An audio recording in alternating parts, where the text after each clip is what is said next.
मेहताब अहमद चौहान ने कांग्रेस और समाजवादी पार्टी पर बोला हमला, कहा अपनी ताकतों को पहचानो। एआईएमआईएम के सम्मेलन में जुटी भारी भीड़। नगर पालिका नजीबाबाद प्रत्याशी अब्दुल्ला गुलजार ने दिखाई ताकत, कार्यकर्ता हुए गदगद। नजीबाबाद निकाय चुनाव करीब है, जहां तमाम पार्टियां व संभावित प्रत्याशी मैदान में उतर रहे हैं और जनसंपर्क कर लोगों को अपने पक्ष में लाने के लिए जी तोड़ मेहनत कर रहे हैं। तो वहीं इस बार एआईएमआईएम भी निकाय चुनाव में पूरे दमखम के साथ मैदान में उतरती दिखाई दे रही है।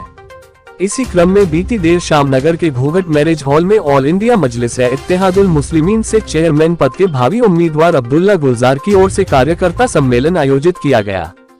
कार्यकर्ता सम्मेलन पहुंचे पश्चिमी उत्तर प्रदेश के अध्यक्ष डॉक्टर मेहताब चौहान ने सपा, बसपा, कांग्रेस, भाजपा पर जमकर निशाना साधा।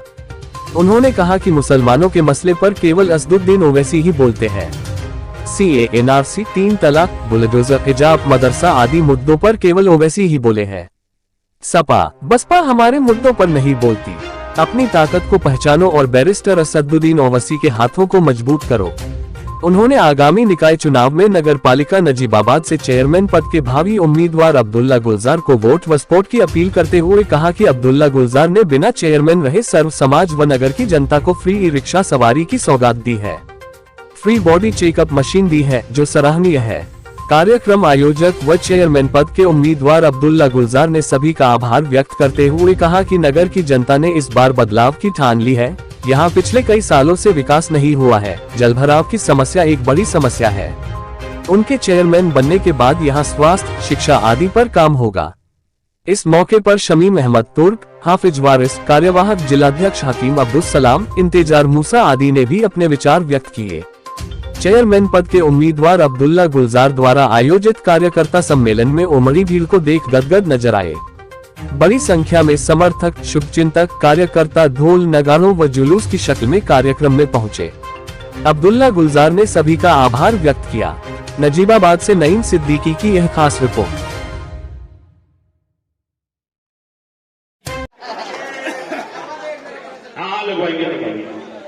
अजीज़ाने मोहतरम, चुनाव का मौसम है।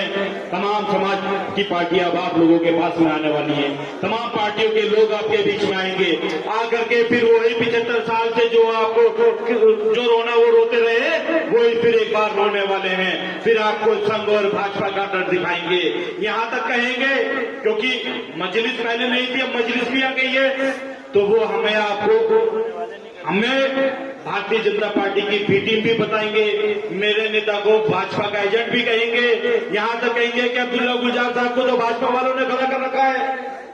आएंगे वो और आकर के विधायक जी, या चेयरमैन साहब, या कांग्रेस पार्टी का कोई भी नुमाइंदा, या बहुजन समाज पार्टी का कोई भी नुमाइंदा आकर के आप सबको फिर वही 75 सालों का रोना फिर रोएगा आपके पास में, और फिर संघ और भाजपा का डर दिखाने के लिए वो लोग आपके पास आने वाले हैं। जब वो लोग आपके पास आए, उनसे पूछना, खासतौर से विधायक जी को, क्योंकि 3 बार से आप उनको यहां से विधानसभा चुन करके भेज रहे हैं। इन 3 योजनाओं का आप उन विधायक जी से एक ऐसी बात सवाल पूछ लीजिए जो उन्होंने सिर्फ और सिर्फ आपके मुस्तकबिल के लिए क्या काम किया हुआ। एक ऐसा काम उनसे पूछ लीजिए।